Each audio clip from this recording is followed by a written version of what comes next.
Hello there, dreamer, and welcome. Tonight you are invited on a quiet journey, a journey into stillness, into peace, and into the dreams that await you. As you settle in, let the soft rhythm of your breath be your guide. Each inhale brings in calm. Each exhale lets go of the day. Together, we'll drift into a world where time slows down and all that matters is this peaceful moment. Before we begin, if this sleep journey helps you find peace and rest tonight, I kindly invite you to support the channel by liking, subscribing, or leaving a comment below. Your support helps this little cozy corner of the internet grow and continue creating soothing content just like this. Now, let's settle in. Find a comfortable position, lying down or resting back, allowing your body to sink a little deeper with every breath.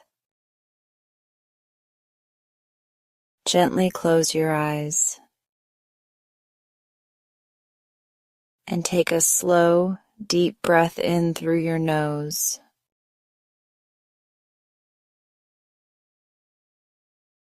And softly exhale through your mouth.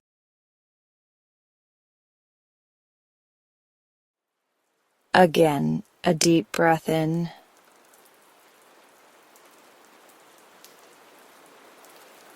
And let it go.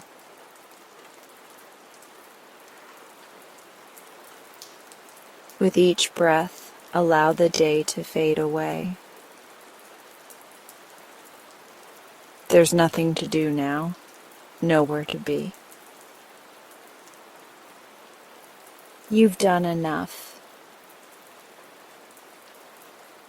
Let your shoulders drop.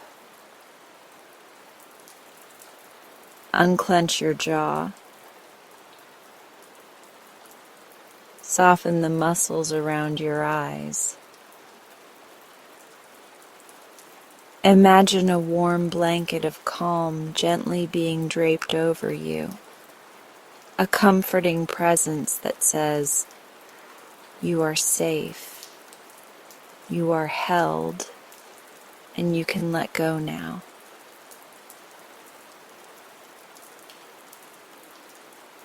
Let your thoughts float like clouds across a quiet sky.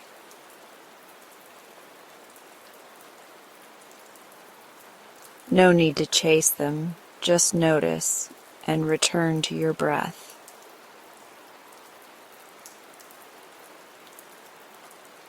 In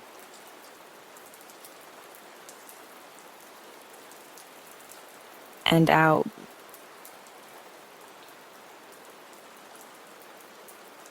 Allow your body to grow heavier, your mind lighter.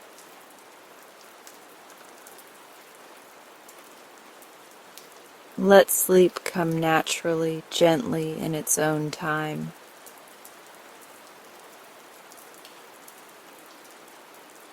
You are at peace.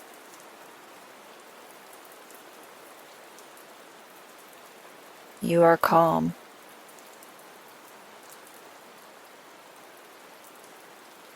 And you are so deeply loved.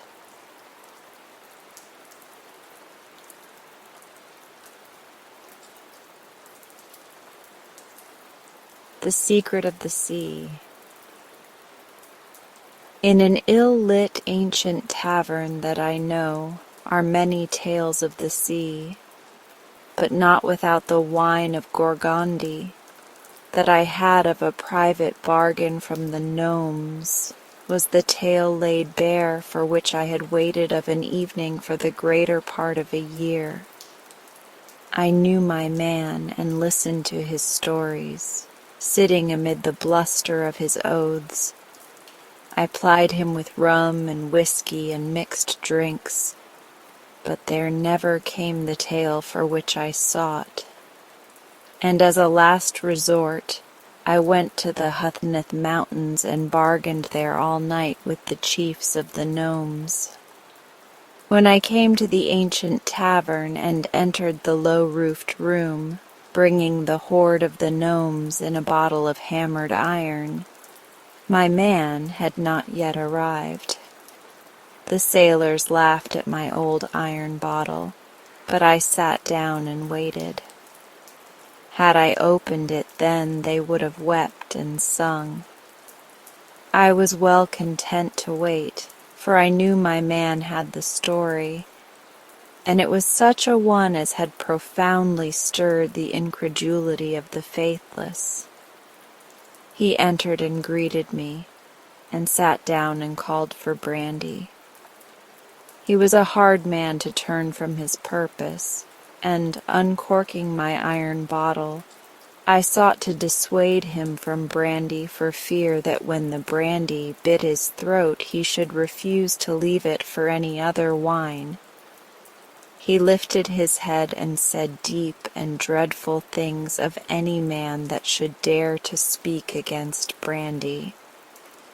I swore that I said nothing against brandy, but added that it was often given to children, while Gorgondy was only drunk by men of such depravity that they had abandoned sin, because all the usual vices had come to seem genteel.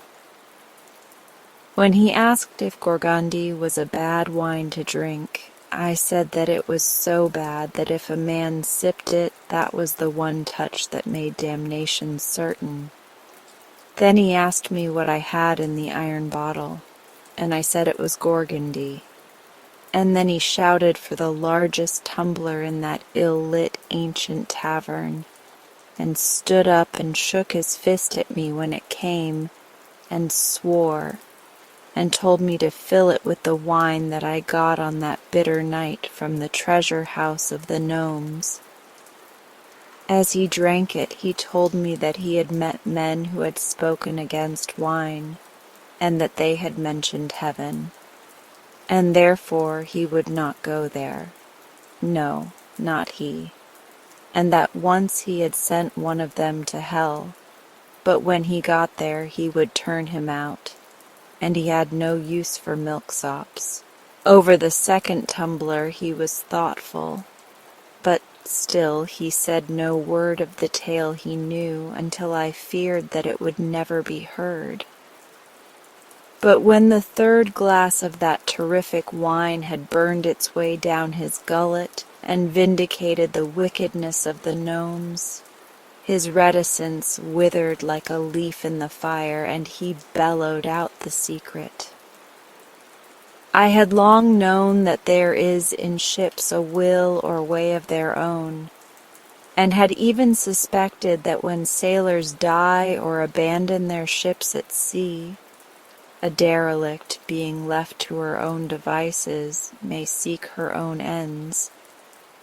But I had never dreamed by night, or fancied during the day, that the ships had a god that they worshipped, or that they secretly slipped away to a temple in the sea. Over the fourth glass of the wine that the gnomes so sinfully brew but have kept so wisely from man, until the bargain that I had with their elders all through that autumn night, the sailor told me the story. I do not tell it as he told it to me because of the oaths that were in it, nor is it from delicacy that I refrain from writing these oaths verbatim, but merely because the horror they caused in me at the time troubles me still whenever I put them on paper, and I continue to shudder until I have blotted them out. Therefore I tell the story in my own words, which, if they possess a certain decency that was not in the mouth of that sailor, unfortunately do not smack as his did of rum and blood and the sea. You would take a ship to be a dead thing like a table, as dead as bits of iron and canvas and wood. That is because you always live on shore and have never seen the sea and drink milk. Milk is a more accursed drink than water. What with the captain and what with the man at the wheel and what with the crew, a ship has no fair chance of showing a will of her own. There is only one moment in the history of ships that carry crews on board when they act by their own free will. This moment comes when all the crew are drunk. As the last man falls drunk onto the deck, the ship is free of man and immediately slips away. She slips away at once on a new course and is never 1 yard out in 100 miles. It was like this one night with the sea fancy. Bill Smiles was there himself and can vouch for it. Bill Smiles has never told this tale before for fear that anyone should call him a liar. Nobody dislikes being hung as much as Bill Smiles would. But he won't be called a liar. I tell the tale as I heard it, relevancies and irrelevancies, though in my more decent words. And as I made no doubts of the truth of it then, I hardly like to now. Others can please themselves. It is not often that the whole of a crew is drunk. The crew of the Sea Fancy was no drunkener than others. It happened like this. The captain was always drunk. One day a fancy he had that some spiders were plotting against him, or a sudden bleeding he had from both his ears, made him think that drinking might be bad for his health. Next day he signed the pledge. He was sober all that morning and all the afternoon, but at evening he saw a sailor drinking a glass of beer, and a fit of madness seized him, and he said things that seemed bad to Bill Smiles, and next morning he made all of them take the pledge. For 2 days nobody had a drop to drink, unless you count water, and on the 3rd morning the captain was quite drunk. It stood to reason they all had a glass or two then, except the man at the wheel. And towards evening the man at the wheel could bear it no longer, and seems to have had his glass like all the rest, for the ship's course wobbled a bit and made a circle or two. Then all of a sudden she went off south by east under full canvas till midnight, and never altered her course. And at midnight she came to the wide wet courts of the temple in the sea. People who think that Mr. Smiles is drunk often make a great mistake, and people are not the only ones that have made that mistake. Once a ship made it, and a lot of ships. It's a mistake to think that old Bill Smiles is drunk just because he can't move. Midnight and moonlight and the temple in the sea. Bill Smiles clearly remembers, and all the derelicts in the world were there, the old abandoned ships. The figureheads were nodding to themselves and blinking at the image. The image was a woman of white marble on a pedestal in the outer court of the Temple of the Sea. She was clearly the love of all the man-deserted ships, or the goddess to whom they prayed their heathen prayers.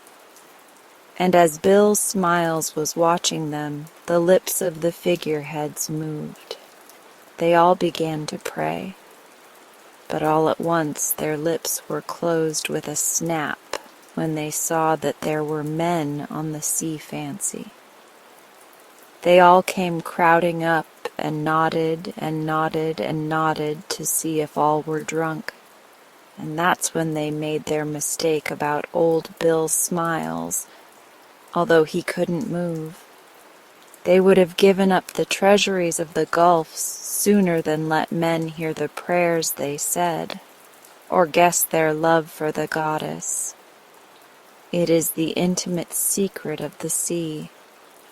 The sailor paused, and in my eagerness to hear what lyrical or blasphemous thing those figureheads prayed by moonlight at midnight in the sea to the woman of marble who was a goddess to ships, I pressed on the sailor more of my Gorgondy wine that the gnomes so wickedly brew. I should never have done it, but there he was, sitting silent while the secret was almost mine. He took it moodily and drank a glass, and with the other glasses that he had had, he fell a prey to the villainy of the gnomes who brew this unbridled wine to no good end. His body leaned forward slowly, then fell onto the table, his face being sideways and full of a wicked smile, and saying very clearly the one word, hell. He became silent forever with the secret he had from the sea. The shepherd's story of the bond of friendship. The little dwelling in which we lived was of clay, but the doorposts were columns of fluted marble, found near the spot on which it stood. The roof sloped nearly to the ground. It was at this time dark, brown, and ugly, but had originally been formed of blooming olive and laurel branches, brought from beyond the mountains. The house was situated in a narrow gorge, whose rocky walls rose to a perpendicular height, naked and black, while round their summits clouds often hung, looking like white living figures. Not a singing bird was ever heard there, neither did men dance to the sound of the pipe. The spot was one sacred to olden times. Even its name recalled a memory of the days when it was called Delphi. Then the summits of the dark, sacred mountains were covered with snow, and the highest, Mount Parnassus, glowed longest in the red evening light. The brook which rolled from it near our house was also sacred. How well I can remember every spot in that deep, sacred solitude. A fire had been kindled in the midst of the hut, and while the hot ashes lay there red and glowing, the bread was baked in them. At times the snow would be piled so high around our hut as almost to hide it, and then my mother appeared most cheerful. She would hold my head between her hands and sing the songs she never sang at other times, for the Turks, our masters, would not allow it. She sang, "On the summit of Mount Olympus, in a forest of dwarf firs, lay an old stag. His eyes were heavy with tears and glittering with colors like dewdrops, and there came by a roebuck and said, 'What ailest thee, that thou weepest blue and red tears?' And the stag answered, 'The Turk has come to our city. He has wild dogs for the chase, a goodly pack. I will drive them away across the islands,' cried the young roebuck. 'I will drive them away across the islands into the deep sea.' But before evening the roebuck was slain, and before night the hunted stag was dead. And when my mother sang thus, her eyes would become moist, and on the long eyelashes were tears, but she concealed them and watched the black bread baking in the ashes. Then I would clench my fist and cry, 'We will kill these Turks.' But she repeated the words of the song, 'I will drive them across the islands to the deep sea.' But before evening came, the roebuck was slain, and before the night the hunted stag was dead. We had been lonely in our hut for several days and nights when my father came home. I knew he would bring me some shells from the Gulf of Lepanto, or perhaps a knife with a shining blade. This time he brought, under his sheepskin cloak, a little child, a little half-naked girl. She was wrapped in a fur, but when this was taken off, and she lay in my mother's lap, 3 silver coins were found fastened in her dark hair. They were all her possessions. My father told us that the child's parents had been killed by the Turks, and he talked so much about them that I dreamed of Turks all night. He himself had been wounded, and my mother bound up his arm. It was a deep wound, and the thick sheepskin cloak was stiff with congealed blood. The little maiden was to be my sister. How pretty and bright she looked. Even my mother's eyes were not more gentle than hers. Anastasia, as she was called, was to be my sister, because her father had been united to mine by an old custom which we still follow. They had sworn brotherhood in their youth, and the most 30 beautiful and virtuous maiden in the neighborhood was chosen to perform the act of consecration upon this bond of friendship. So now this little girl was my sister. She sat in my lap, and I brought her flowers and feathers from the birds of the mountain. We drank together of the waters of Parnassus, and dwelt for many years beneath the laurel roof of the hut, while winter after winter my mother sang her song of the stag who shed red tears. But as yet I did not understand that the sorrows of my own countrymen were mirrored in those tears. One day there came to our hut Franks, men from a far country, whose dress was different to ours. They had tents and beds with them, carried by horses, and they were accompanied by more than 20 Turks, all armed with swords and muskets. These Franks were friends of the Pacha, and had letters from him, commanding an escort for them. They only came to see our mountain, to ascend Parnassus amid the snow and clouds, and to look at the strange black rocks which raised their steep sides near our hut. They could not find room in the hut, nor endure the smoke that rolled along the ceiling till it found its way out at the low door. So they pitched their tents on a small space outside our dwelling. Roasted lambs and birds were brought forth, and strong sweet wine, of which the Turks are forbidden to partake.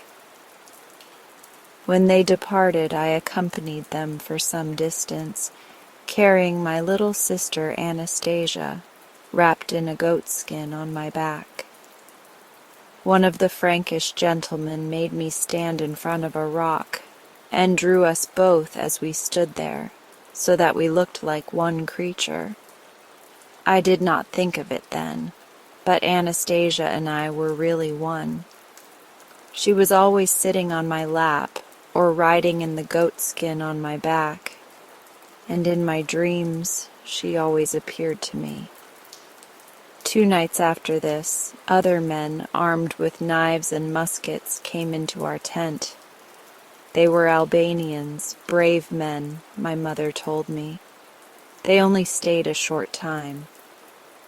My sister Anastasia sat on the knee of one of them, and when they were gone, she had not 3 but 2 silver coins in her hair. One had disappeared. They wrapped tobacco in strips of paper and smoked it, and I remember they were uncertain as to the road they ought to take. But they were obliged to go at last, and my father went with them. Soon after, we heard the sound of firing. The noise continued, and presently soldiers rushed into our hut and took my mother and myself and Anastasia prisoners. They declared that we had entertained robbers, and that my father had acted as their guide, and therefore we must now go with them. The corpses of the robbers and my father's corpse were brought into the hut. I saw my poor dead father and cried till I fell asleep. When I awoke, I found myself in a prison, but the room was not worse than our own in the hut.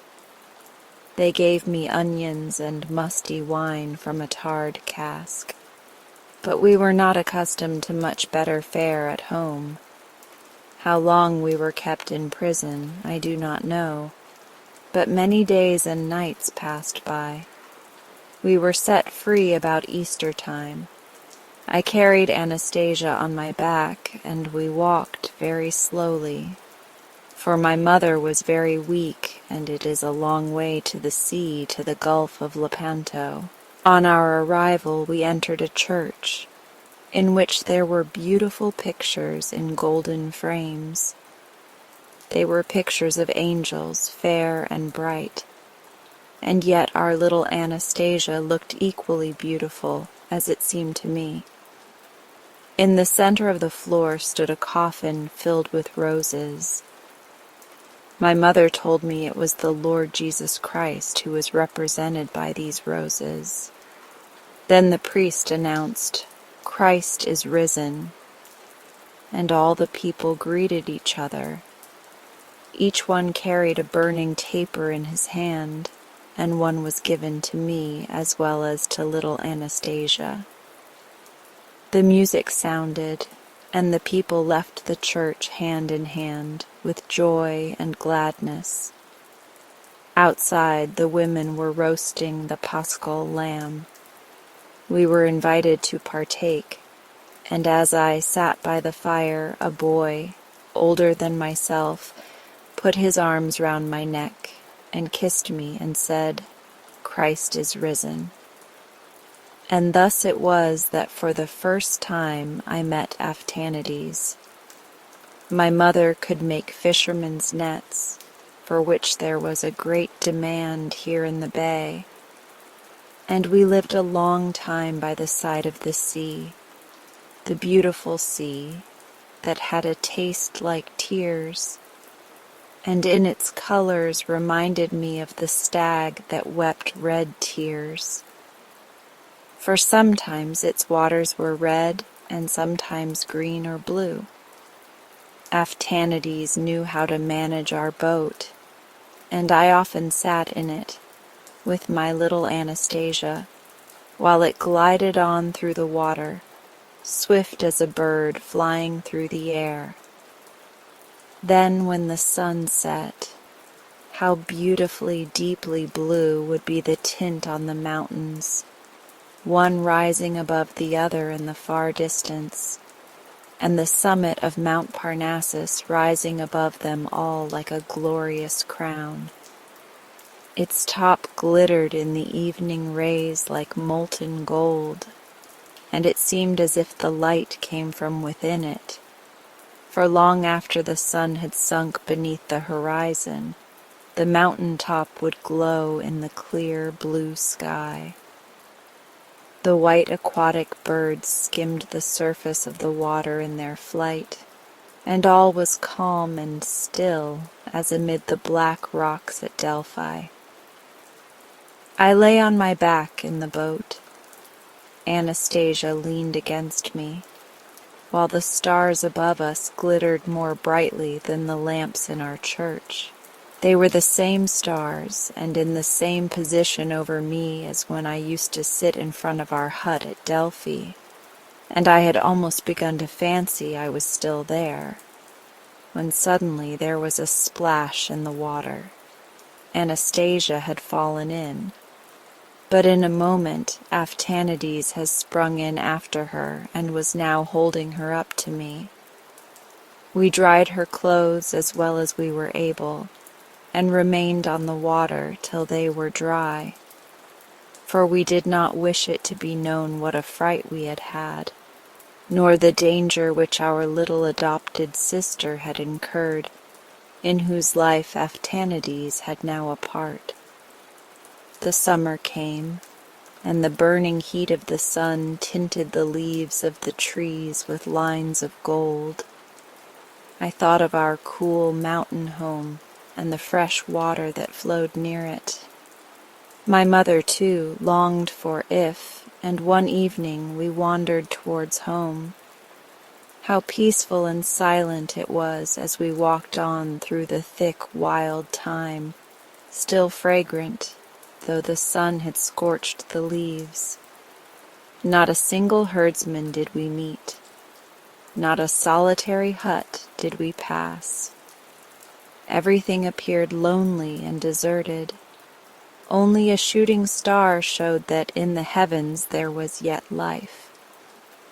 I know not whether the clear blue atmosphere gleamed with its own light, or if the radiance came from the stars, but we could distinguish quite plainly the outline of the mountains. My mother lighted a fire and roasted some roots she had brought with her, and I and my little sister slept among the bushes, without fear of the ugly Smidraki, from whose throat issues fire, or of the wolf and the jackal, for my mother sat by us, and I considered her presence sufficient protection. We reached our old home, but the cottage was in ruins, and we had to build a new one. With the aid of some neighbors, chiefly women, the walls were in a few days erected, and very soon covered with a roof of olive branches. My mother obtained a living by making bottle cases of bark and skins, and I kept the sheep belonging to the priests, who were sometimes peasants, while I had for my playfellows Anastasia and the turtles. Once our beloved Aphtanides paid us a visit. He said he had been longing to see us so much, and he remained with us 2 whole happy days. A month afterwards he came again to wish us goodbye, and brought with him a large fish for my mother. He told us he was going in a ship to Corfu and Patras, and could relate a great many stories, not only about the fishermen who lived near the Gulf of Lepanto, but also of kings and heroes who had once possessed Greece, just as the Turks possess it now. I have seen a bud on a rose bush gradually, in the course of a few weeks, unfold its leaves till it became a rose in all its beauty, and before I was aware of it, I beheld it blooming in rosy loveliness. The same thing had happened to Anastasia. Unnoticed by me, she had gradually become a beautiful maiden, and I was now also a stout, strong youth. The wolf skins that covered the bed in which my mother and Anastasia slept had been taken from wolves which I had myself shot. Years had gone by when, one evening, Aphtanides came in. He had grown tall and slender as a reed, with strong limbs and a dark brown skin. He kissed us all and had so much to tell of what he had seen of the great ocean, of the fortifications at Malta, and of the marvelous sepulchres of Egypt, that I looked up to him with a kind of veneration. His stories were as strange as the legends of the priests of olden times. "How much you know!" I exclaimed, "and what wonders you can relate!" "I think what you once told me the finest of all," he replied. "You told me of a thing that has never been out of my thoughts, of the good old custom of the bond of friendship, a custom I should like to follow.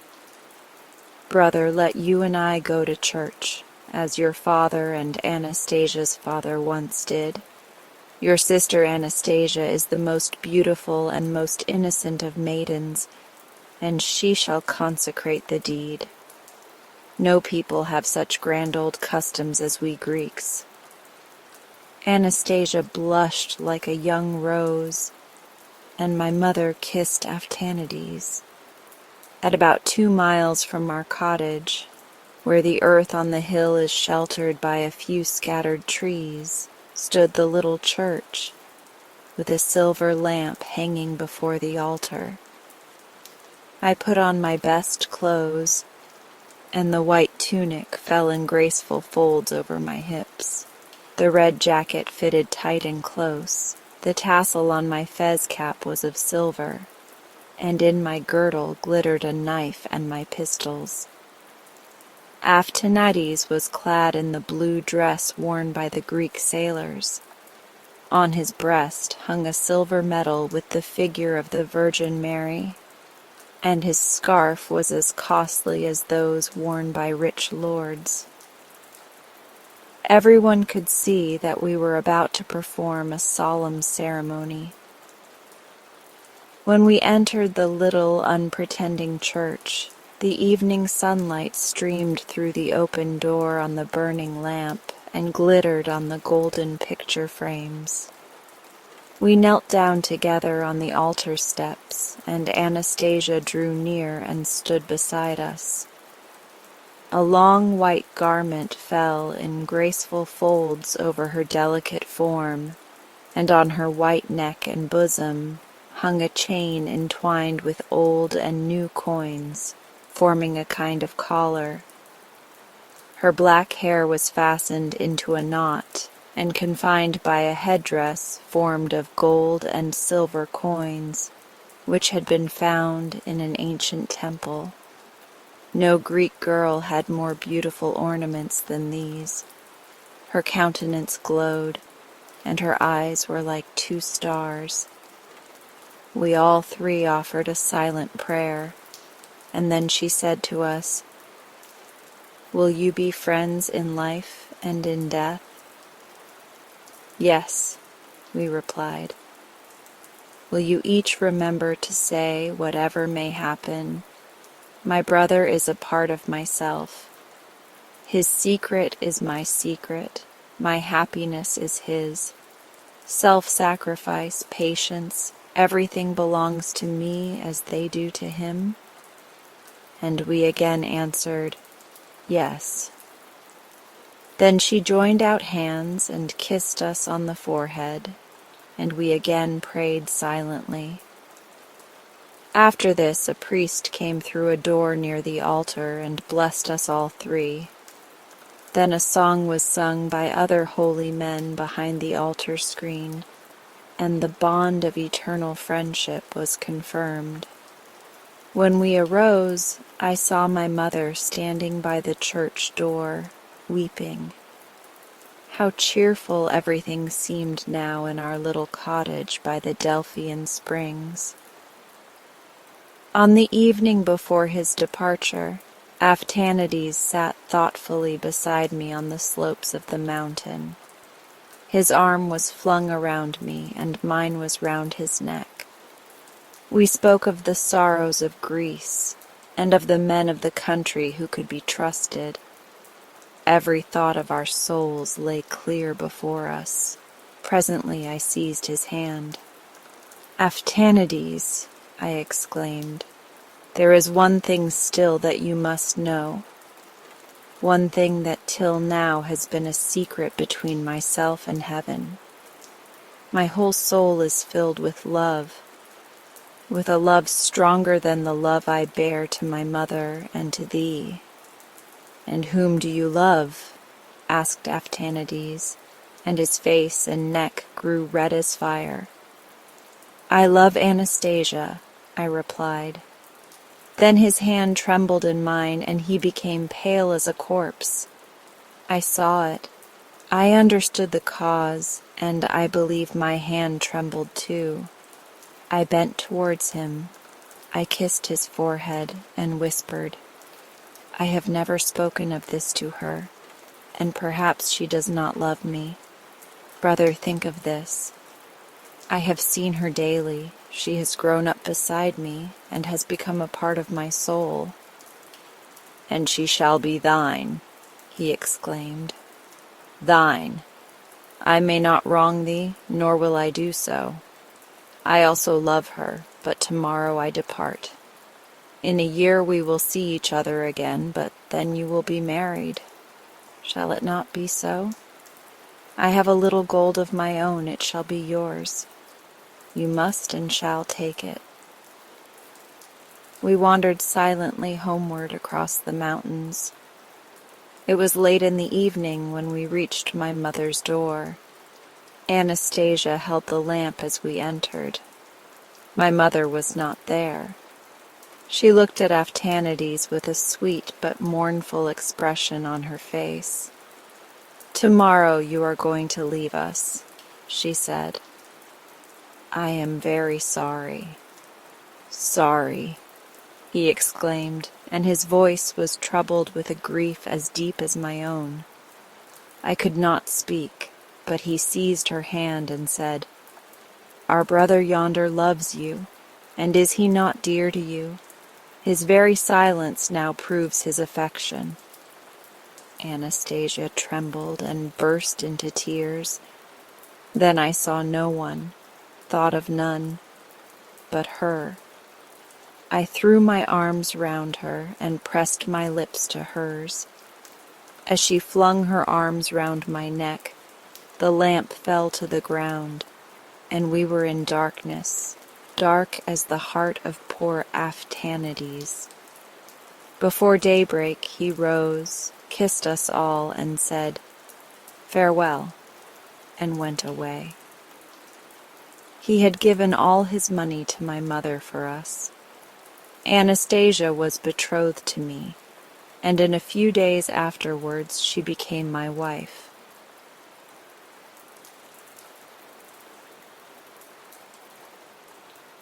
Beauty of form and beauty of mind.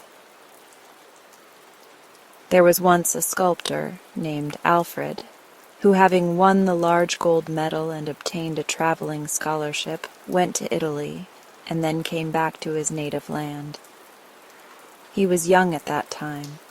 Indeed, he is young still, although he is 10 years older than he was then. On his return, he went to visit one of the little towns in the island of Zealand. The whole town knew who the stranger was, and one of the richest men in the place gave a party in his honor, and all who were of any consequence or who possessed some property were invited. It was quite an event, and all the town knew of it, so that it was not necessary to announce it by beat of drum. Apprentice boys, children of the poor, and even the poor people themselves stood before the house, watching the lighted windows. And the watchman might easily fancy he was giving a party also. There were so many people in the streets. There was quite an air of festivity about it, and the house was full of it, for Mr. Alfred the sculptor was there. He talked and told anecdotes, and everyone listened to him with pleasure, not unmingled with awe. But none felt so much respect for him as did the elderly widow of a naval officer. She seemed, so far as Mr. Alfred was concerned, to be like a piece of fresh blotting paper that absorbed all he said and asked for more. She was very appreciative and incredibly ignorant, a kind of female Gaspar Hauser. I should like to see Rome, she said. It must be a lovely city, or so many foreigners would not be constantly arriving there. Now do give me a description of Rome. How does the city look when you enter in at the gate? I cannot very well describe it, said the sculptor. But you enter on a large open space, in the center of which stands an obelisk, which is 1,000 years old. An organist? Exclaimed the lady, who had never heard the word obelisk. Several of the guests could scarcely forbear laughing, and the sculptor would have had some difficulty in keeping his countenance, but the smile on his lips faded away, for he caught sight of a pair of dark blue eyes close by the side of the inquisitive lady. They belonged to her daughter, and surely no one who had such a daughter could be silly. The mother was like a fountain of questions, and the daughter, who listened but never spoke, might have passed for the beautiful maid of the fountain. How charming she was! She was a study for the sculptor to contemplate, but not to converse with, for she did not speak, or at least very seldom. "Has the Pope a great family?" inquired the lady. The young man answered considerately, as if the question had been a different one. "No, he does not come from a great family." "That is not what I asked," persisted the widow. "I mean, has he a wife and children?" "The Pope is not allowed to marry," replied the gentleman. "I don't like that," was the lady's remark. She certainly might have asked more sensible questions, but if she had not been allowed to say just what she liked, would her daughter have been there, leaning so gracefully on her shoulder and looking straight before her, with a smile that was almost mournful on her face? Mr. Alfred again spoke of Italy, and of the glorious colors in Italian scenery. The purple hills, the deep blue of the Mediterranean, the azure of southern skies, whose brightness and glory could only be surpassed in the north by the deep blue eyes of a maiden, and he said this with a peculiar intonation, but she who should have understood his meaning looked quite unconscious of it, which also was charming. "Beautiful Italy," sighed some of the guests. "Oh, to travel there!" exclaimed others. "Charming, charming," echoed from every voice. "I may perhaps win $100,000 in the lottery," said the naval officer's widow, "and if I do, we will travel, I and my daughter, and you, Mr. Alfred, must be our guide. We can all three travel together, with one or two more of our good friends." And she nodded in such a friendly way at the company that each imagined himself to be the favored person who was to accompany them to Italy. "Yes, we must go," she continued, "but not to those parts where there are robbers. We will keep to Rome. In the public roads one is always safe." The daughter sighed very gently, and how much there may be in a sigh or attributed to it. The young man attributed a great deal of meaning to this sigh. Those deep blue eyes, which had been lit up this evening in honor of him, must conceal treasures, treasures of heart and mind, richer than all the glories of Rome, and so when he left the party that night, he had lost it completely to the young lady. The house of the naval officer's widow was the one most constantly visited by Mr. Alfred, the sculptor. It was soon understood that his visits were not intended for that lady, though they were the persons who kept up the conversation.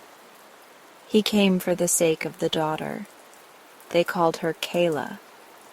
Her name was really Karen Milena, and these two names had been contracted into the one name Kayla. She was really beautiful, but some said she was rather dull, and slept late of a morning. "She has been accustomed to that," her mother said. "She is a beauty, and they are always easily tired. She does sleep rather late, but that makes her eyes so clear. What power seemed to lie in the depths of those dark eyes!" The young man felt the truth of the proverb, "Still waters run deep," and his heart had sunk into their depths. He often talked of his adventures, and the mamma was as simple and eager in her questions as on the first evening they met. It was a pleasure to hear Alfred describe anything. He showed them colored plates of Naples, and spoke of excursions to Mount Vesuvius, and the eruptions of fire from it. The naval officer's widow had never heard of them before. "Good heavens!" she exclaimed. "So that is a burning mountain. But is it not very dangerous to the people who live near it?" "Whole cities have been destroyed," he replied. "For instance, Herculaneum and Pompeii." "Oh, the poor people! And you saw all that with your own eyes?"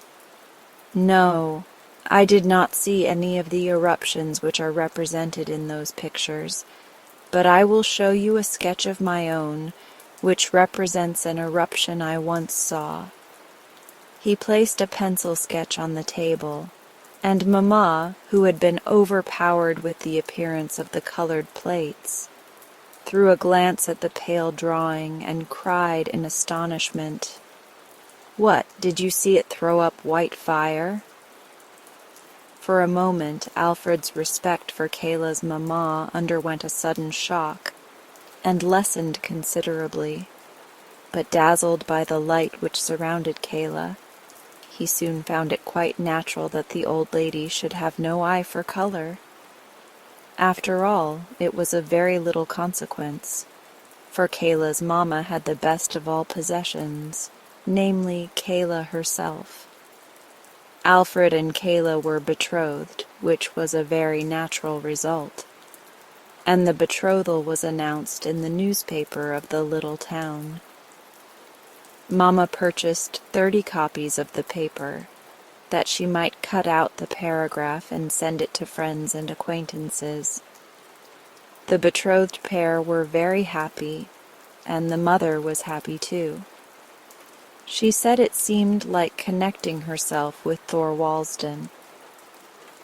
"You are a true successor of Thorwaldsen," she said to Alfred, and it seemed to him as if in this instance Mamma had said a clever thing.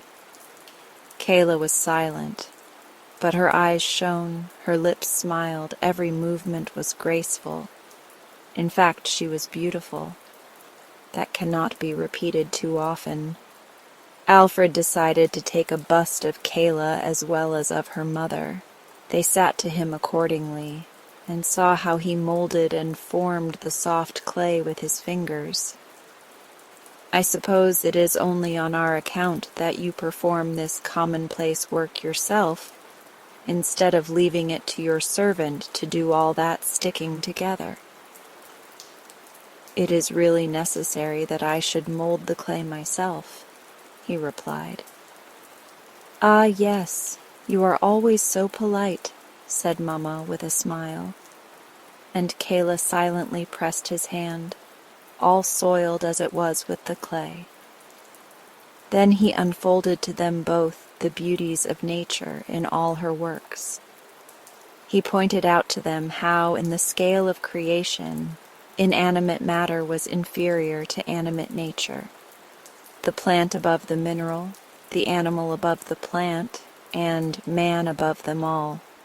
He strove to show them how the beauty of the mind could be displayed in the outward form, and that it was the sculptor's task to seize upon that beauty of expression and produce it in his works. Kayla stood silent, but nodded in approbation of what he said, while Mamma-in-law made the following confession. "It is difficult to follow you, but I go hobbling along after you with my thoughts, though what you say makes my head whirl round and round.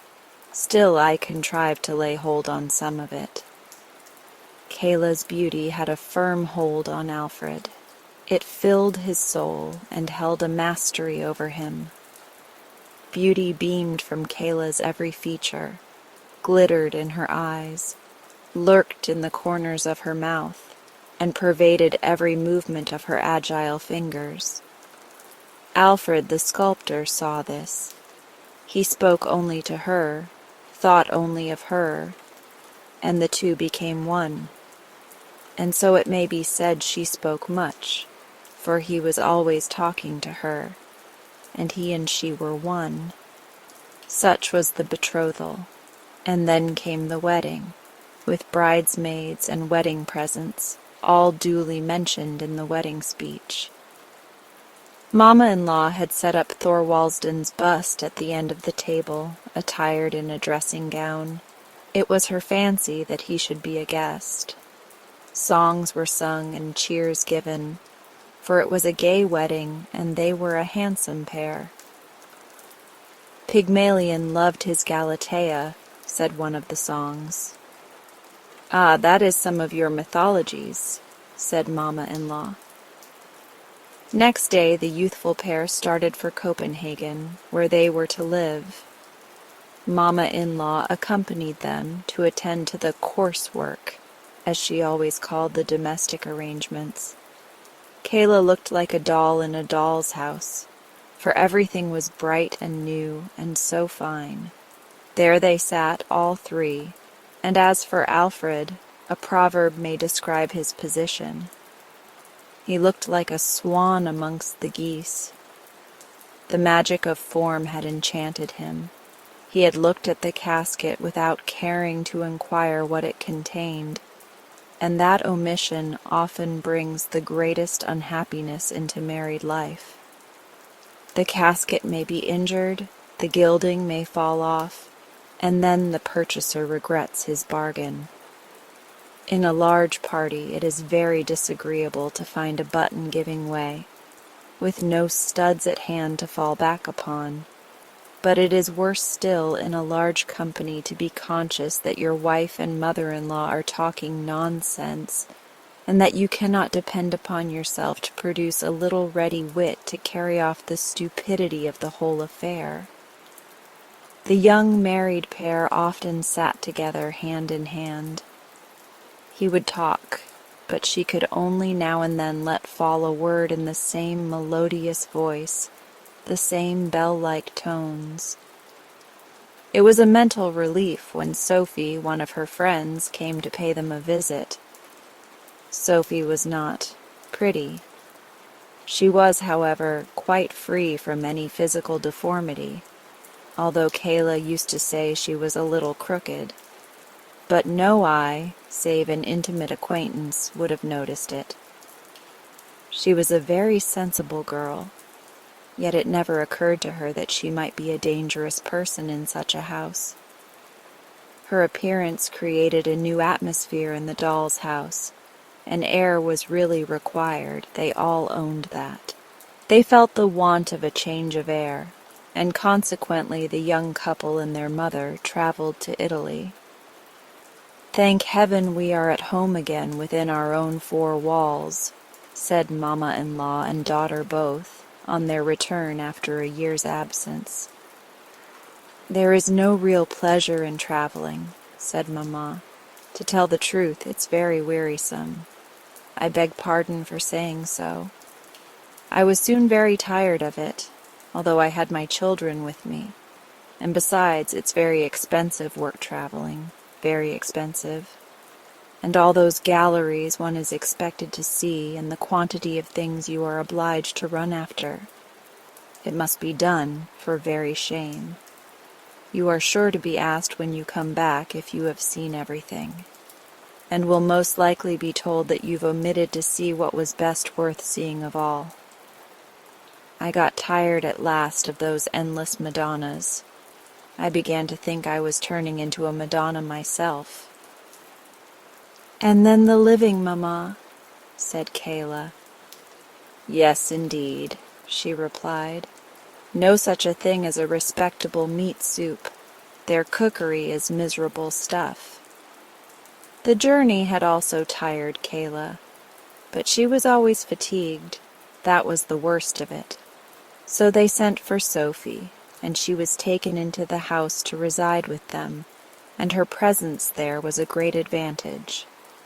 Mamma-in-law acknowledged that Sophie was not only a clever housewife, but well informed and accomplished. though that could hardly be expected in a person of her limited means. She was also a generous-hearted, faithful girl. She showed that thoroughly while Kayla lay sick, fading away. When the casket is everything, the casket should be strong, or else all is over.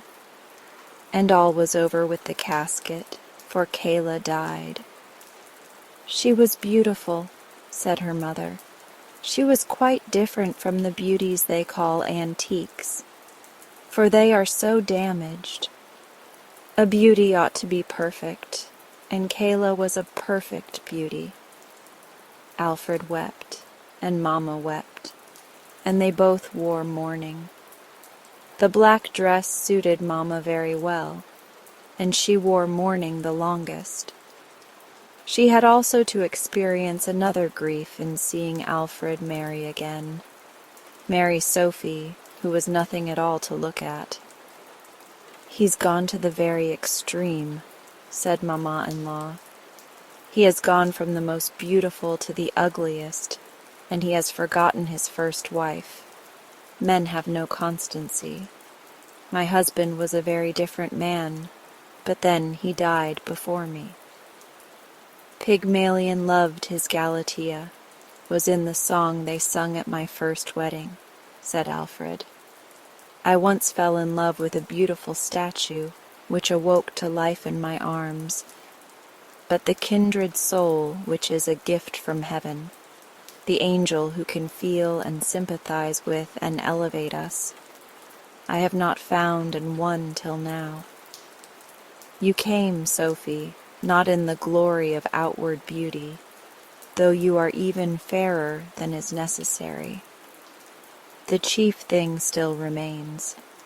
You came to teach the sculptor that his work is but dust and clay only, an outward form made of a material that decays, and that what we should seek to obtain is the ethereal essence of mind and spirit. Poor Kayla! Our life was but as a meeting by the wayside, in yonder world, where we shall know each other from a union of mind, we shall be but mere acquaintances." "That was not a loving speech," said Sophie, "nor spoken like a Christian, in a future state, where there is neither marrying nor giving in marriage, but where, as you say, souls are attracted to each other by sympathy. There everything beautiful develops itself, and is raised to a higher state of existence. Her soul will acquire such completeness that it may harmonize with yours, even more than mine, and you will then once more utter your first rapturous exclamation of your love, 'Beautiful, most beautiful.'"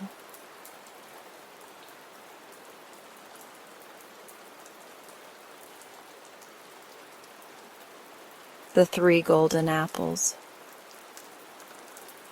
Did you ever hear of the golden apples that grew in the garden of the Hesperides? Ah, those were such apples as would bring a great price by the bushel, if any of them could be found growing in the orchards of nowadays.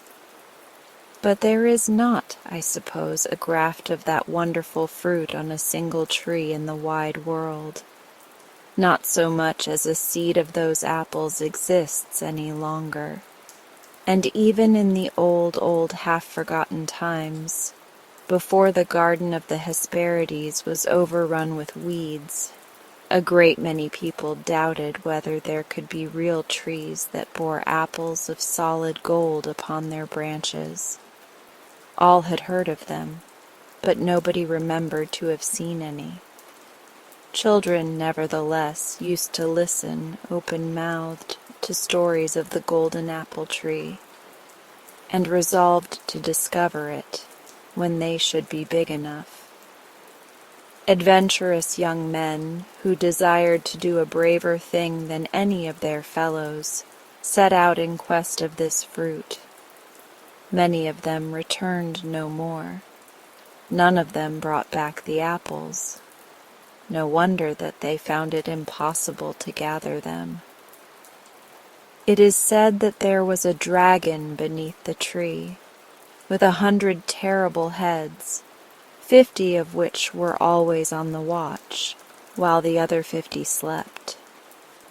In my opinion, it was hardly worth running so much risk for the sake of a solid golden apple. Had the apples been sweet, mellow, and juicy, indeed that would be another matter. There might then have been some sense in trying to get at them, in spite of the 100-headed dragon. But, as I have already told you, it was quite a common thing with young persons when tired of too much peace and rest, to go in search of the garden of the Hesperides. And once the adventure was undertaken by a hero who had enjoyed very little peace or rest since he came into the world. At the time of which I am going to speak, he was wandering through the pleasant land of Italy, with a mighty club in his hand, and a bow and quiver slung across his shoulders. He was wrapped in the skin of the biggest and fiercest lion that ever had been seen, and which he himself had killed, and though on the whole he was kind and generous and noble, there was a good deal of the lion's fierceness in his heart. As he went on his way, he continually inquired whether that were the right road to the famous garden. But none of the country people knew anything about the matter, and many looked as if they would have laughed at the question, if the stranger had not carried so very big a club. So he journeyed on and on, still making the same inquiry, until, at last, he came to the brink of a river where some beautiful young women sat twining wreaths of flowers. "Can you tell me, pretty maidens," asked the stranger, "whether this is the right way to the garden of the Hesperides?" The young women had been having a fine time together, weaving the flowers into wreaths and crowning one another's heads. And there seemed to be a kind of magic in the touch of their fingers that made the flowers more fresh and dewy, and of brighter hues and sweeter fragrance while they played with them than even when they had been growing on their native stems. But on hearing the stranger's question, they dropped all their flowers on the grass and gazed at him with astonishment. "The garden of the Hesperides!" cried one. "We thought mortals had been weary of seeking it after so many disappointments. And pray, adventurous traveler, what do you want there?" "A certain king, who is my cousin," replied he, "has ordered me to get him 3 of the golden apples." "Most of the young men who go in quest of these apples," observed another of the damsels, "desire to obtain them for themselves, or to present them to some fair maiden whom they love. Do you then love this king, your cousin, so very much?" "Perhaps not," replied the stranger, sighing. "He has often been severe and cruel to me, but it is my destiny to obey him." "And do you know," asked the damsel who had first spoken, "that a terrible dragon with 100 heads keeps watch under the golden apple tree?" "I know it well," answered the stranger calmly. "But from my cradle upward, it has been my business and almost my pastime to deal with serpents and dragons." The young women looked at his massive club and at the shaggy lion's skin which he wore, and likewise at his heroic limbs and figure, and they whispered to each other that the stranger appeared to be one who might reasonably expect to perform deeds far beyond the might of other men. But then, the dragon with 100 heads. What mortal, even if he possessed 100 lives, could hope to escape the fangs of such a monster. So kind-hearted were the maidens that they could not bear to see this brave and handsome traveler attempt what was so very dangerous, and devote himself, most probably, to become a meal for the dragon's 100 ravenous mouths. "Go back," cried they all. "Go back to your own home. Your mother, beholding you safe and sound, will shed tears of joy. And what can she do more should you win ever so great a victory? No matter for the golden apples. No matter for the king, your cruel cousin. We do not wish the dragon with the 100 heads to eat you up." The stranger seemed to grow impatient at these remonstrances. He carelessly lifted his mighty club and let it fall upon a rock that lay half buried in the earth nearby. With the force of that idle blow, the great rock was shattered all to pieces. It cost the stranger no more effort to achieve this feat of a giant's strength than for one of the young maidens to touch her sister's rosy cheek with a flower. "Do you not believe," said he, looking at the damsels with a smile, "that such a blow would have crushed one of the dragon's 100 heads?" Then he sat down on the grass and told them the story of his life, or as much of it as he could remember, from the day when he was first cradled in a warrior's brazen shield. While he lay there, 2 immense serpents came gliding over the floor and opened their hideous jaws to devour him, and he, a baby of a few months old, had griped one of the fierce snakes in each of his little fists and strangled them to death. When he was but a stripling, he had killed a huge lion, almost as big as the one whose vast and shaggy hide he now wore upon his shoulders. The next thing that he had done was to fight a battle with an ugly sort of monster called a hydra, which had no less than 9 heads, and exceedingly sharp teeth in every one. "But the dragon of the Hesperides, you know," observed one of the damsels, "has 100 heads." "Nevertheless," replied the stranger, "I would rather fight 2 such dragons than a single hydra, for as fast as I cut off a head, 2 others grew in its place, and besides, there was one of the heads that could not possibly be killed, but kept biting as fiercely as ever long after it was cut off. So I was forced to bury it under a stone, where it is doubtless alive to this very day. But the hydra's body, and its 8 other heads, will never do any further mischief." The damsels, judging that the story was likely to last a good while, had been preparing a repast of bread and grapes, that the stranger might refresh himself in the intervals of his talk. They took pleasure in helping him to this simple food, and now and then one of them would put a sweet grape between her rosy lips, lest it should make him bashful to eat alone. The traveler proceeded to tell how he had chased a very swift stag for a 12-month together, without ever stopping to take breath, and had at last caught it by the antlers and carried it home alive. And he had fought with a very odd race of people, half horses and half men, and had put them all to death from a sense of duty, in order that their ugly figures might never be seen any more. Besides all this, he took to himself great credit for having cleaned out a stable. "Do you call that a wonderful exploit?" asked one of the young maidens with a smile. "Any clown in the country has done as much." "Had it been an ordinary stable," replied the stranger, "I should not have mentioned it.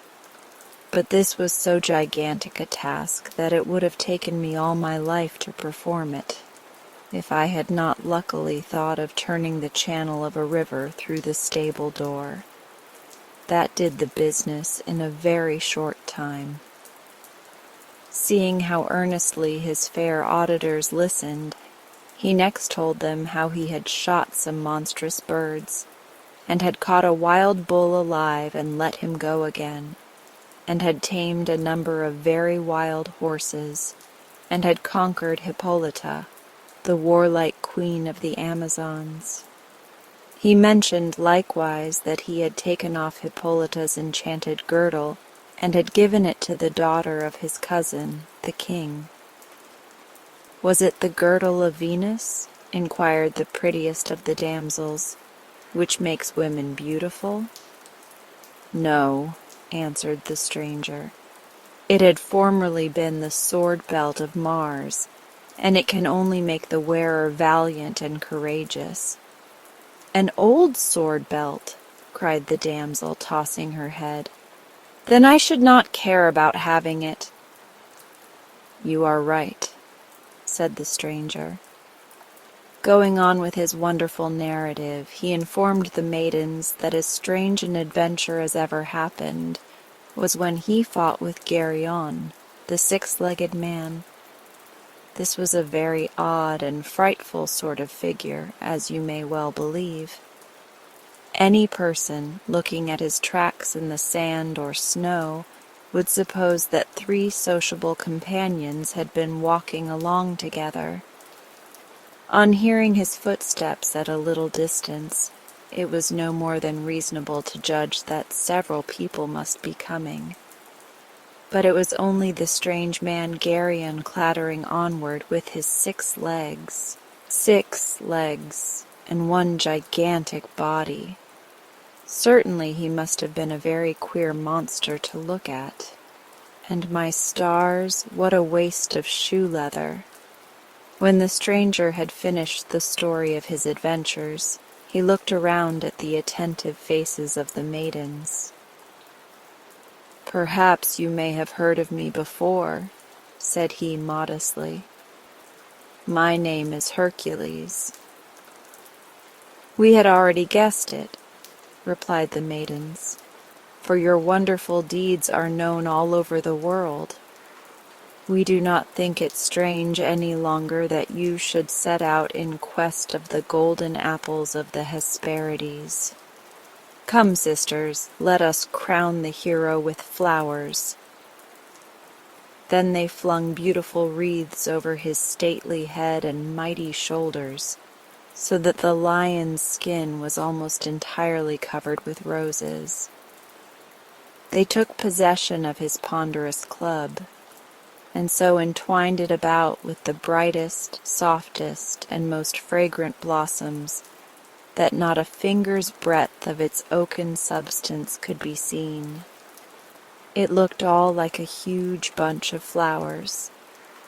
Lastly, they joined hands and danced around him, chanting words which became poetry of their own accord, and grew into a choral song in honor of the illustrious Hercules.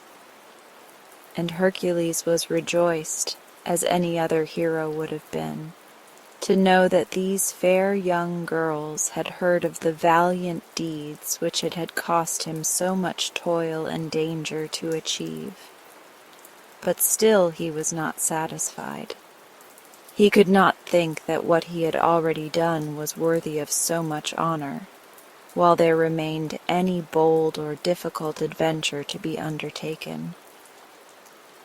"Dear maidens," said he when they paused to take breath, "now that you know my name, will you not tell me how I am to reach the garden of the Hesperides?" "Ah, must you go too soon?" they exclaimed. "You, that have performed so many wonders and spent such a toilsome life, cannot you content yourself to repose a little while on the margin of this peaceful river?" Hercules shook his head. "I must depart now," said he. "We will then give you the best directions we can," replied the damsels. "You must go to the seashore and find out the Old One, and compel him to inform you where the golden apples are to be found." "The Old One," repeated Hercules, laughing at this odd name. "And pray, who may the Old One be?" "Why, the Old Man of the Sea, to be sure," answered one of the damsels. "He has 50 daughters, whom some people call very beautiful. But we do not think it proper to be acquainted with them, because they have sea-green hair and taper away like fishes. You must talk with this Old Man of the Sea. He is a seafaring person and knows all about the Garden of the Hesperides, for it is situated in an island which he is often in the habit of visiting." Hercules then asked whereabouts the Old One was most likely to be met with. When the damsels had informed him, he thanked them for all their kindness, for the bread and grapes with which they had fed him, the lovely flowers with which they had crowned him, and the songs and dances wherewith they had done him honor, and he thanked them most of all for telling him the right way, and immediately set forth upon his journey. But before he was out of hearing, one of the maidens called after him, "Keep fast hold of the Old One when you catch him," cried she, smiling, and lifting her finger to make the caution more impressive. "Do not be astonished at anything that may happen. Only hold him fast, and he will tell you what you wish to know." Hercules again thanked her and pursued his way, while the maidens resumed their pleasant labor of making flower wreaths. They talked about the hero long after he was gone. "We will crown him with the loveliest of our garlands," said they, "when he returns hither with the 3 golden apples after slaying the dragon with 100 heads." Meanwhile, Hercules traveled constantly onward, over hill and dale, and through the solitary woods. Sometimes he swung his club aloft, and splintered a mighty oak with a downright blow. His mind was so full of the giants and monsters with whom it was the business of his life to fight, that perhaps he mistook the great tree for a giant or a monster.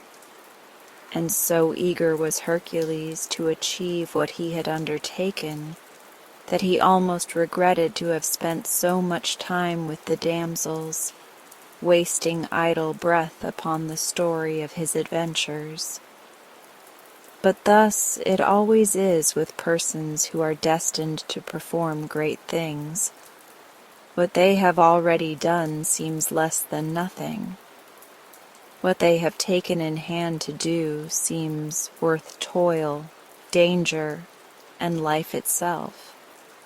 Persons who happened to be passing through the forest must have been affrighted to see him smite the trees with his great club. With but a single blow, the trunk was riven as by the stroke of lightning, and the broad boughs came rustling and crashing down. Hastening forward without ever pausing or looking behind, he by and by heard the sea roaring at a distance. At this sound, he increased his speed, and soon came to a beach, where the great surf waves tumbled themselves upon the hard sand in a long line of snowy foam. At one end of the beach, however, there was a pleasant spot, where some green shrubbery clambered up a cliff, making its rocky face look soft and beautiful. A carpet of verdant grass, largely intermixed with sweet-smelling clover, covered the narrow space between the bottom of the cliff and the sea. And what should Hercules espy there but an old man, fast asleep? But was it really and truly an old man? Certainly at first sight it looked very like one, but on closer inspection it rather seemed to be some kind of a creature that lived in the sea. For on his legs and arms there were scales, such as fishes have. He was web-footed and web-fingered after the fashion of a duck, and his long beard, being of a greenish tinge, had more the appearance of a tuft of seaweed than of an ordinary beard. Have you never seen a stick of timber that has been long tossed about by the waves, and has got all overgrown with barnacles, and at last drifting ashore seems to have been thrown up from the very deepest bottom of the sea? Well, the old man would have put you in mind of just such a wave-tossed spar. But Hercules, the instant he set eyes on this strange figure, was convinced that it could be no other than the Old One who was to direct him on his way. Yes, it was the self-same Old Man of the Sea whom the hospitable maidens had talked to him about. Thanking his stars for the lucky accident of finding the old fellow asleep, Hercules stole on tiptoe toward him and caught him by the arm and leg. "Tell me," cried he, before the Old One was well awake, "which is the way to the garden of the Hesperides?" As you may easily imagine, the Old Man of the Sea awoke in a fright. But his astonishment could hardly have been greater than was that of Hercules the next moment, for all of a sudden the Old One seemed to disappear out of his grasp, and he found himself holding a stag by the fore and hind leg. But still he kept fast hold. Then the stag disappeared, and in its stead there was a sea-bird, fluttering and screaming, while Hercules clutched it by the wing and claw. But the bird could not get away. Immediately afterward, there was an ugly three-headed dog, which growled and barked at Hercules and snapped fiercely at the hands by which he held him. But Hercules would not let him go. In another minute, instead of the three-headed dog, what should appear but Geryon, the six-legged man-monster, kicking at Hercules with 5 of his legs in order to get the remaining one at liberty. But Hercules held on. By and by no Geryon was there, but a huge snake, like one of those which Hercules had strangled in his babyhood, only 100 times as big. And it twisted and twined about the hero's neck and body, and threw its tail high into the air, and opened its deadly jaws as if to devour him outright, so that it was really a very terrible spectacle. But Hercules was no whit disheartened, and squeezed the great snake so tightly that he soon began to hiss with pain. You must understand that the Old Man of the Sea, though he generally looked so much like the wave-beaten figurehead of a vessel, had the power of assuming any shape he pleased.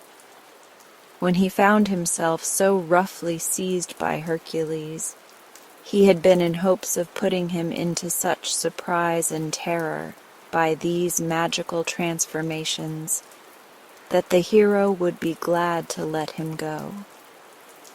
If Hercules had relaxed his grasp, the Old One would certainly have plunged down to the very bottom of the sea, whence he would not soon have given himself the trouble of coming up in order to answer any impertinent questions.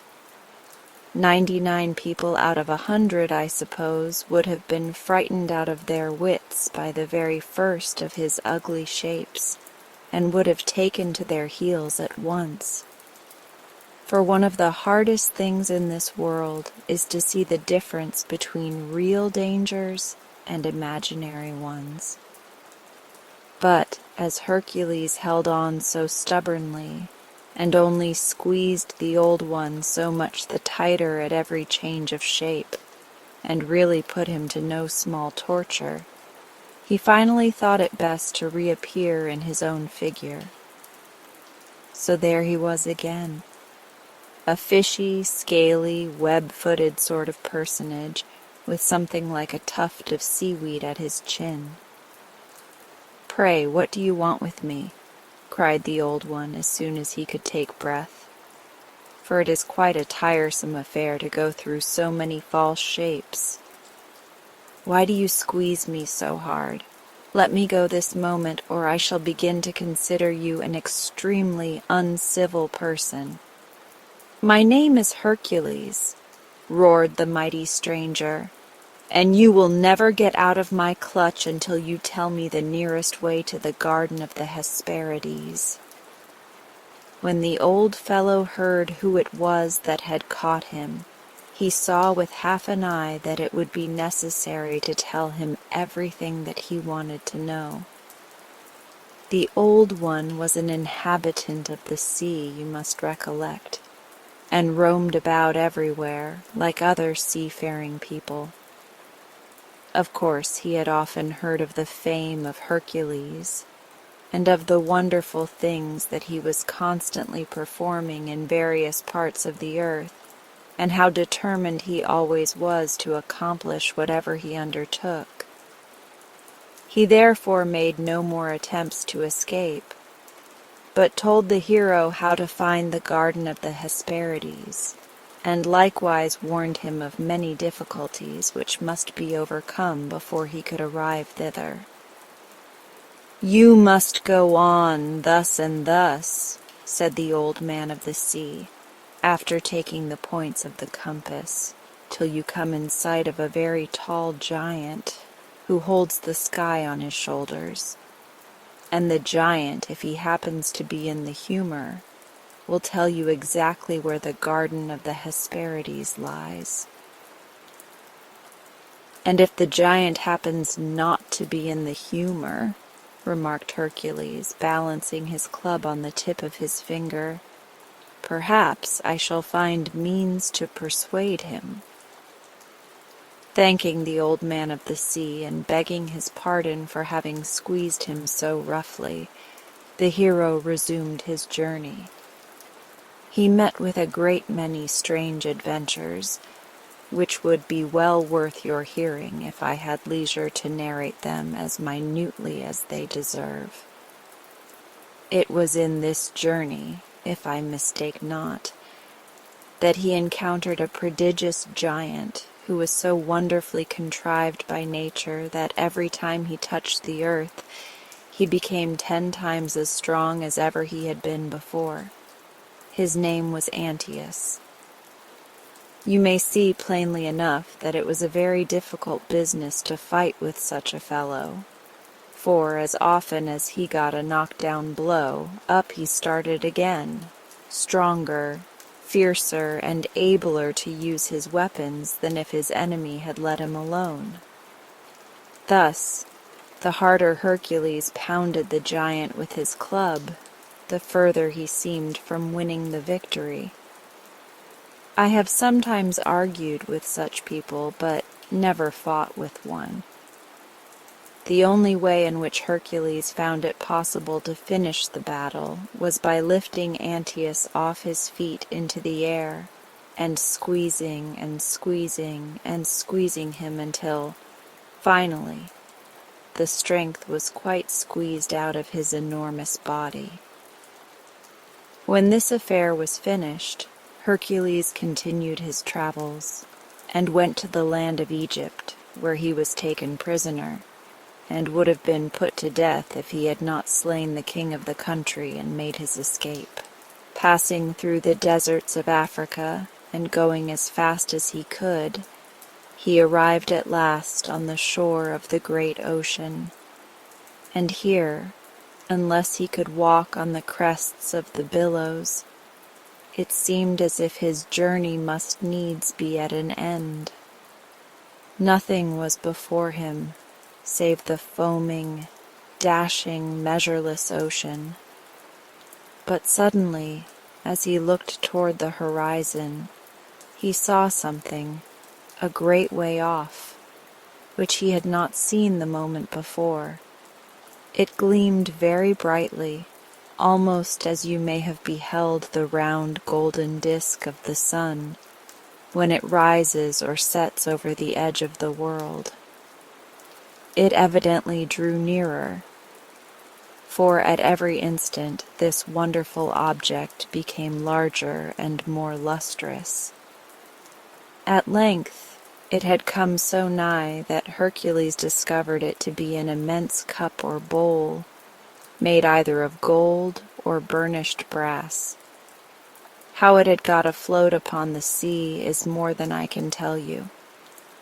There it was, at all events, rolling on the tumultuous billows, which tossed it up and down and heaved their foamy tops against its sides, but without ever throwing their spray over the brim.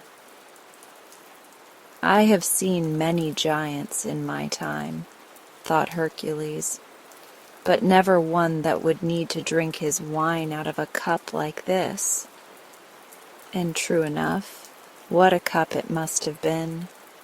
It was as large, but, in short, I am afraid to say how immeasurably large it was. To speak within bounds, it was 10 times larger than a great mill wheel, and all of metal as it was, it floated over the heaving surges more lightly than an acorn cup adown the brook. The waves tumbled it onward until it grazed against the shore, within a short distance of the spot where Hercules was standing. As soon as this happened, he knew what was to be done, for he had not gone through so many remarkable adventures without learning pretty well how to conduct himself whenever anything came to pass a little out of the common rule. It was just as clear as daylight that this marvelous cup had been set adrift by some unseen power, and guided hitherward in order to carry Hercules across the sea on his way to the garden of the Hesperides. Accordingly, without a moment's delay, he clambered over the brim and slid down on the inside, where, spreading out his lion's skin, he proceeded to take a little repose. He had scarcely rested until now, since he bade farewell to the damsels on the margin of the river. The waves dashed with a pleasant and ringing sound against the circumference of the hollow cup.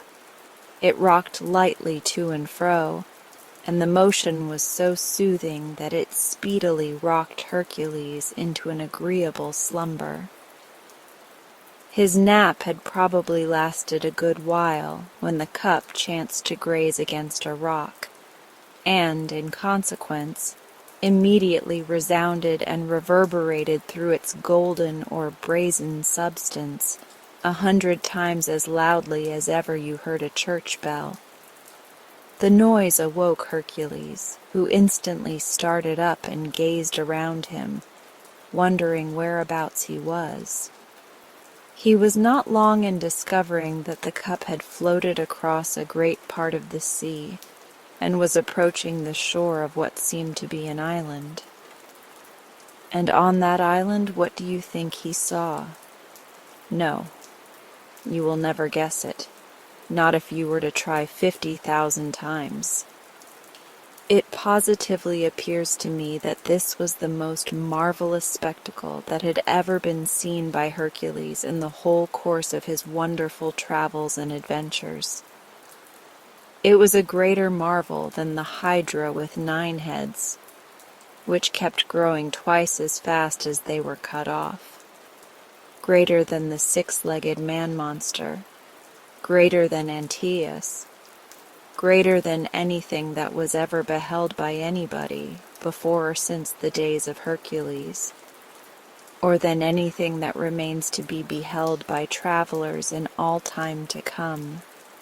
It was a giant, but such an intolerably big giant, a giant as tall as a mountain, so vast a giant that the clouds rested about his midst like a girdle and hung like a hoary beard from his chin, and flitted before his huge eyes so that he could neither see Hercules nor the golden cup in which he was voyaging. And most wonderful of all, the giant held up his great hands and appeared to support the sky, which, so far as Hercules could discern through the clouds, was resting upon his head. This does really seem almost too much to believe. Meanwhile, the bright cup continued to float onward and finally touched the strand. Just then, a breeze wafted away the clouds from before the giant's visage, and Hercules beheld it, with all its enormous features, eyes each of them as big as yonder lake, a nose a mile long, and a mouth of the same width. It was a countenance terrible from its enormity of size, but disconsolate and weary, even as you may see the faces of many people nowadays, who are compelled to sustain burdens above their strength. What the sky was to the giant, such are the cares of earth to those who let themselves be weighed down by them. And whenever men undertake what is beyond the just measure of their abilities, they encounter precisely such a doom as had befallen this poor giant. Poor fellow. He had evidently stood there a long while. An ancient forest had been growing and decaying around his feet, and oak trees of 6 or 7 centuries old had sprung from the acorn and forced themselves between his toes. The giant now looked down from the far height of his great eyes, and perceiving Hercules, roared out in a voice that resembled thunder, proceeding out of the cloud that had just flitted away from his face. "Who are you, down at my feet there, and whence do you come in that little cup?" "I am Hercules," thundered back the hero, in a voice pretty nearly or quite as loud as the giant's own, "and I am seeking for the garden of the Hesperides." "Ho, ho, ho!" roared the giant in a fit of immense laughter. "That is a wise adventure, truly." "And why not?" cried Hercules, getting a little angry at the giant's mirth. "Do you think I am afraid of the dragon with 100 heads?" Just at this time, while they were talking together, some black clouds gathered about the giant's middle, and burst into a tremendous storm of thunder and lightning, causing such a pother that Hercules found it impossible to distinguish a word. Only the giant's immeasurable legs were to be seen, standing up into the obscurity of the tempest, and now and then a momentary glimpse of his whole figure, mantled in a volume of mist. He seemed to be speaking most of the time, but his big, deep, rough voice chimed in with the reverberations of the thunderclaps and rolled away over the hills like them.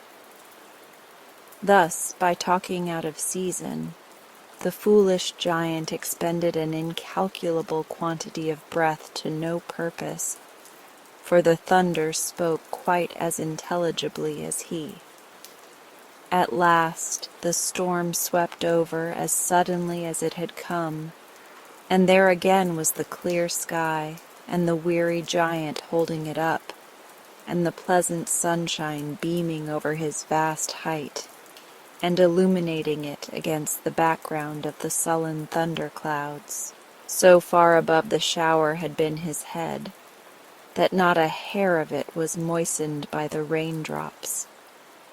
When the giant could see Hercules still standing on the seashore, he roared out to him anew, "I am Atlas, the mightiest giant in the world, and I hold the sky upon my head." "So I see," answered Hercules, but can you show me the way to the Garden of the Hesperides?" "What do you want there?" asked the giant. "I want 3 of the golden apples," shouted Hercules, "for my cousin the king." "There is nobody but myself," quoth the giant, "that can go to the Garden of the Hesperides and gather the golden apples. If it were not for this little business of holding up the sky, I would make 6 steps across the sea and get them for you." "You are very kind," replied Hercules, "and cannot you rest the sky upon a mountain?" "None of them are quite high enough," said Atlas, shaking his head. "But if you were to take your stand on the summit of that nearest one, your head would be pretty nearly on a level with mine. You seem to be a fellow of some strength. What if you should take my burden on your shoulders while I do your errand for you?" Hercules, as you must be careful to remember, was a remarkably strong man, and though it certainly requires a great deal of muscular power to uphold the sky, yet if any mortal could be supposed capable of such an exploit, he was the one. Nevertheless, it seemed so difficult an undertaking that for the first time in his life he hesitated. "Is the sky very heavy?" he inquired. "Why, not particularly so at first," answered the giant, shrugging his shoulders. "But it gets to be a little burdensome after 1,000 years." "And how long a time," asked the hero, "will it take you to get the golden apples?" "Oh, that will be done in a few moments," cried Atlas. "I shall take 10 or 15 miles at a stride, and be at the garden and back again before your shoulders begin to ache." "Well then," answered Hercules, "I will climb the mountain behind you there and relieve you of your burden." The truth is, Hercules had a kind heart of his own, and considered that he should be doing the giant a favor by allowing him this opportunity for a ramble. And besides, he thought that it would be still more for his own glory if he could boast of upholding the sky, than merely to do so ordinary a thing as to conquer a dragon with 100 heads. Accordingly, without more words, the sky was shifted from the shoulders of Atlas and placed upon those of Hercules. When this was safely accomplished, the first thing that the giant did was to stretch himself, and you may imagine what a prodigious spectacle he was then. Next, lie slowly lifted one of his feet out of the forest that had grown up around it, then the other. Then all at once he began to caper and leap and dance for joy at his freedom, flinging himself nobody knows how high into the air and floundering down again with a shock that made the earth tremble. Then he laughed, "Ho, ho, ho!" with a thunderous roar that was echoed from the mountains far and near, as if they and the giant had been so many rejoicing brothers. When his joy had a little subsided, he stepped into the sea, 10 miles at the first stride, which brought him mid-leg deep, and 10 miles at the second, when the water came just above his knees, and 10 miles more at the third, by which he was immersed nearly to his waist. This was the greatest depth of the sea. Hercules watched the giant as he still went onward, for it was really a wonderful sight, this immense human form, more than 30 miles off, half hidden in the ocean, but with his upper half as tall and misty and blue as a distant mountain. At last the gigantic shape faded entirely out of view, and now Hercules began to consider what he should do in case Atlas should be drowned in the sea. or if he were to be stung to death by the dragon with the 100 heads, which guarded the golden apples of the Hesperides. If any such misfortune were to happen, how could he ever get rid of the sky? And by the by, its weight began already to be a little irksome to his head and shoulders. I really pity the poor giant, thought Hercules. If it wearies me so much in 10 minutes, how must it have wearied him in 1,000 years? Oh, my sweet little people, you have no idea what a weight there was in that same blue sky, which looks so soft and aerial above our heads. And there, too, was the bluster of the wind, and the chill and watery clouds, and the blazing sun, all taking their turns to make Hercules uncomfortable. He began to be afraid that the giant would never come back. He gazed wistfully at the world beneath him, and acknowledged to himself that it was a far happier kind of life to be a shepherd at the foot of a mountain than to stand on its dizzy summit and bear up the firmament with his might and main. For of course, as you will easily understand, Hercules had an immense responsibility on his mind, as well as a weight on his head and shoulders. Why, if he did not stand perfectly still and keep the sky immovable, the sun would perhaps be put ajar, or, after nightfall, a great many of the stars might be loosened from their places and shower down like fiery rain upon the people's heads. And how ashamed would the hero be if, owing to his unsteadiness beneath its weight, the sky should crack and show a great fissure quite across it. I know not how long it was before, to his unspeakable joy, he beheld the huge shape of the giant like a cloud on the far-off edge of the sea. At his nearer approach, Atlas held up his hand, in which Hercules could perceive 3 magnificent golden apples, as big as pumpkins, all hanging from one branch. "I am glad to see you again," shouted Hercules when the giant was within hearing. "So you have got the golden apples?" "Certainly, certainly," answered Atlas, "and very fair apples they are. I took the finest that grew on the tree, I assure you. Ah, it is a beautiful spot, that garden of Hesperides. Yes, and the dragon with 100 heads is a sight worth any man's seeing. After all, you had better have gone for the apples yourself." "No matter," replied Hercules. "You have had a pleasant ramble and have done the business as well as I could. I heartily thank you for your trouble. And now, as I have a long way to go and am rather in haste, and as the king my cousin is anxious to receive the golden apples, will you be kind enough to take the sky off my shoulders again?"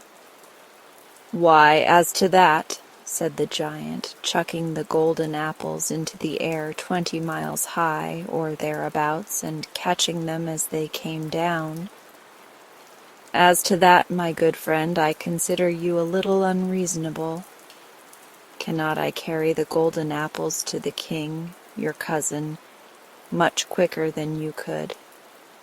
As his majesty is in such a hurry to get them, I promise you to take my longest strides.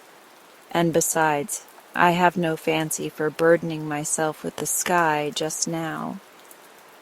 Here Hercules grew impatient and gave a great shrug of his shoulders. It being now twilight, you might have seen 2 or 3 stars tumble out of their places. Everybody on earth looked upward in affright, thinking that the sky might be going to fall next. "Oh, that will never do," cried giant Atlas with a great roar of laughter. "I have not let fall so many stars within the last 5 centuries. By the time you have stood there as long as I did, you will begin to learn patience. "What?" shouted Hercules very wrathfully. "Do you intend to make me bear this burden forever?" "We will see about that one of these days," answered the giant. "At all events, you ought not to complain if you have to bear it the next 100 years, or perhaps the next 1,000. I bore it a good while longer, in spite of the backache. Well then, after 1,000 years, if I happen to feel in the mood, we may possibly shift about again. You are certainly a very strong man, and can never have a better opportunity to prove it. Posterity will talk of you, I warrant it." "Pish! A fig for its talk!" cried Hercules with another hitch of his shoulders. "Just take the sky upon your head one instant, will you? I want to make a cushion of my lion's skin for the weight to rest upon. It really chafes me and will cause unnecessary inconvenience in so many centuries as I am to stand here." "That's no more than fair, and I'll do it," quoth the giant, for he had no unkind feeling toward Hercules, and was merely acting with a too selfish consideration of his own ease. "For just 5 minutes, then, I'll take back the sky. Only for 5 minutes, recollect. I have no idea of spending another 1,000 years as I spent the last. Variety is the spice of life, say I. Ah, the thick-witted old rogue of a giant." He threw down the golden apples and received back the sky from the head and shoulders of Hercules, upon his own, where it rightly belonged.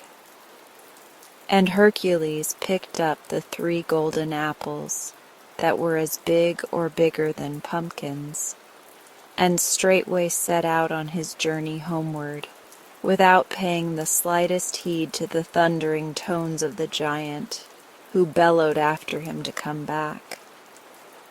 Another forest sprang up around his feet, and grew ancient there, and again might be seen oak trees, of 6 or 7 centuries old, that had waxed thus aged betwixt his enormous toes. And there stands the giant to this day, or at any rate there stands a mountain as tall as he, and which bears his name. And when the thunder rumbles about its summit, we may imagine it to be the voice of giant Atlas bellowing after Hercules,